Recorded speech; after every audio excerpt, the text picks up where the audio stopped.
Before the game, we talked about how the Clippers, they were able to shoot you out of games, and tonight they shot 51% from the line. What do you think was the biggest cause of them getting those points? Yeah, I mean, our closeouts were shorter than they needed to be.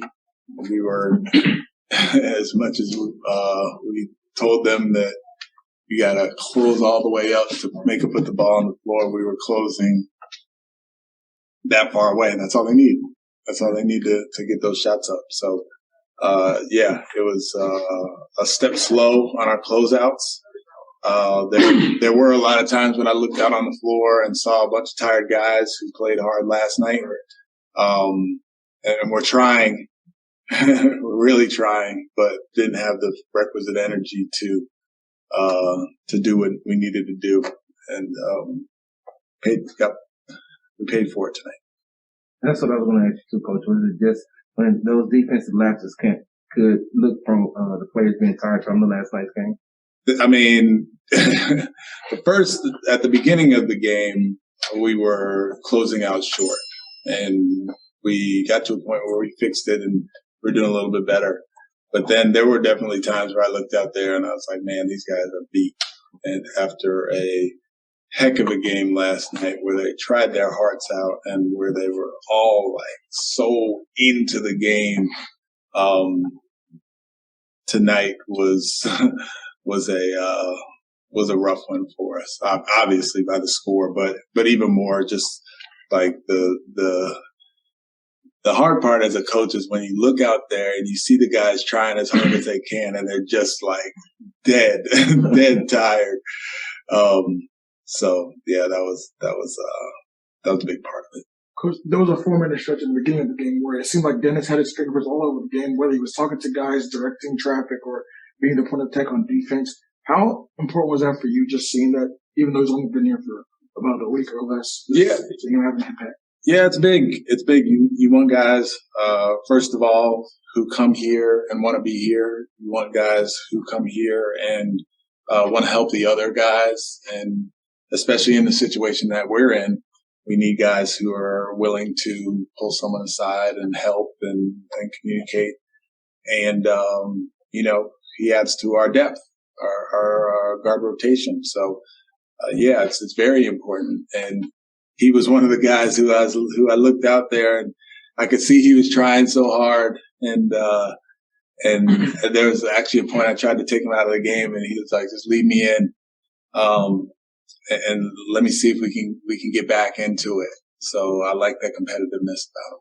Coach, it seemed like early in the game you guys lost Kennard a little bit. You kind of corrected that, and he was still making shots. How frustrating was that? Yeah, it was frustrating. It was definitely frustrating because there were multiple possessions where we were up into him, and then he'd give it up, and then get it back, and we were up into him again, and he would just make it over a high hand or a contest, and that's why he's one of the best 3-point shooters in the league. Sometimes good offense beats good defense, but I do think we were just a step slow tonight when it comes to getting to the shooters, and that was like basically the whole game plan was the shooting, and they proved us right as far as our game plan was correct, where we knew that the shooting would be the biggest part of the game, and they made 18 threes, which was the difference in the game.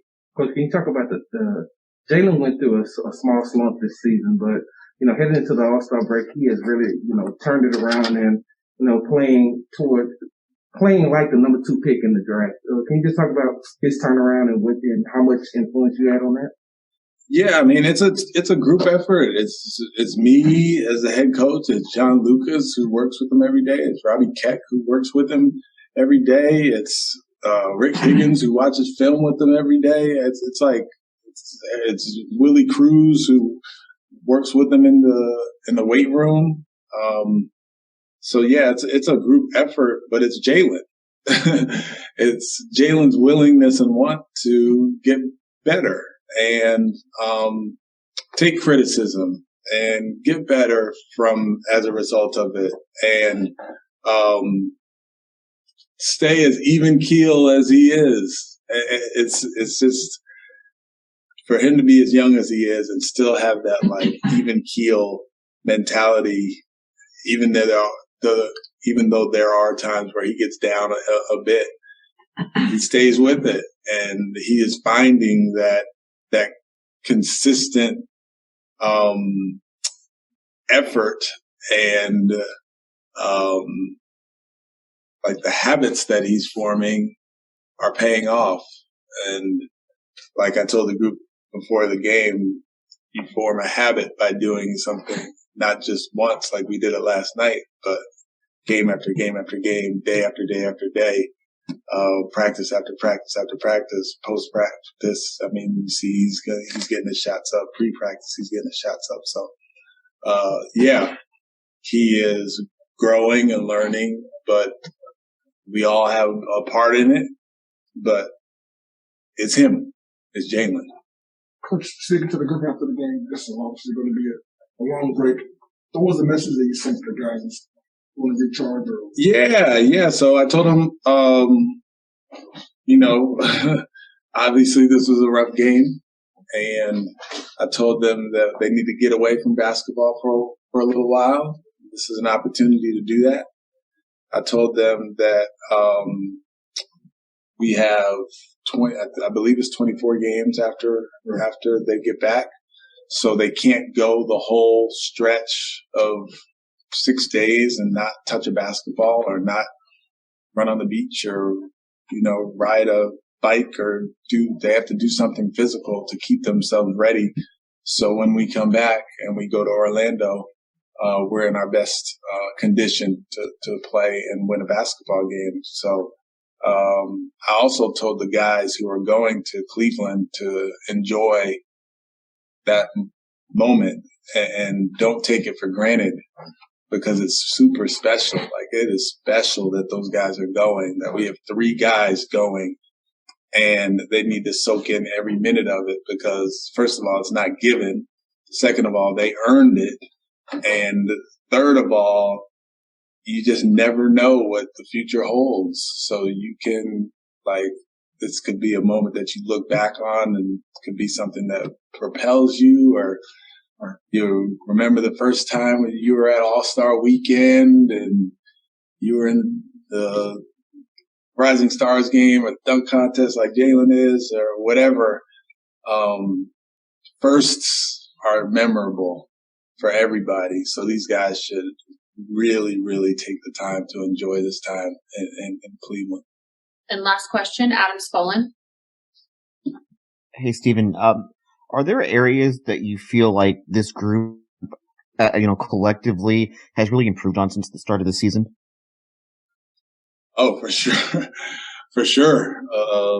We didn't necessarily show it tonight with our defense, but knowing where to be, when to be there, we are on it when it comes to walkthroughs and watching film. I could show 10 clips to our group and ask them right then and there, what was the mistake that was made? And 3 guys will speak up and be like, oh, I was the X-Man. I should have been there.